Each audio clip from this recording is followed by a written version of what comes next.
Hola amics i amigues i benvinguts una vegada més a Quatre Ferros Forjats. Soc Homer i avui vos vaig a contar l'Odissea d'Ulisses. Un cop acabada la guerra de Troia entre troians i grecs, aquests últims, que van sobreviure al llarg enfrontament, hagueren de tornar als seus respectius regnes. Entre tots ells estava el sabut Ulisses, rei d'Ítaca, aquell qui va tindre la idea del cavall de Troia. Durant el retorn, Ulisses i els seus soldats feren cap a l'illa del cíclop Polifem, bèstia d'un sol ull que a més era fill de Posidó. Pogueren fugir gràcies a que Ulisses assolí clavar-li una llança a l'ull. Poc després, espentats pel mal oratge, la nau d'Ulisses arribà a l'illa de la deessa Circe. Els soldats s'acostaren al seu palau i aquesta, emprant una mena d'encantari, es va convertir en porcs. Ulisses, en veure que no retornava a la nau, anà a la recerca dels seus soldats al palau de la deessa i, espasa en mà, obligà la deessa Circe a convertir de nou els porcs en soldats.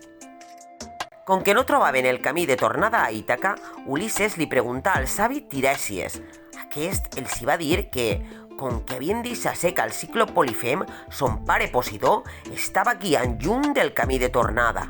Tirèsies els va explicar que per arribar a Ítaca haurien de passar prop de l'illa de les Sirenes, però havien d'anar a espai perquè si escoltaven els seus cants es quedarien per sempre a l'illa. Ulisses va ordenar que el nugaren al pal major i que els seus soldats es taparen els ulls per no escoltar-ne res. Un cop s'allunyaren de l'illa de les Sirenes, navegaren per aigües on eren els monstres Caribdis i Escil·la.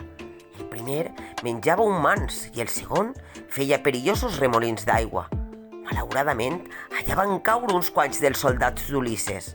Seguidament, la resta dels soldats, esgotats, demanaren a Ulisses descansar a l'illa del déu Hèlios, on tenien prohibit menjar-se cap dels animals del bestiar.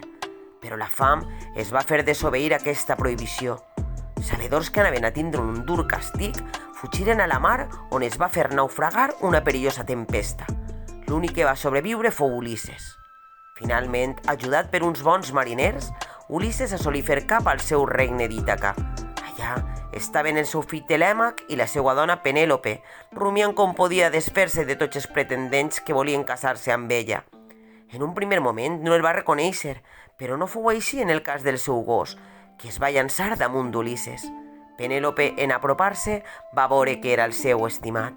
I així acaba el camí de tornada d'Ulisses fins a Ítaca, l'Odissea.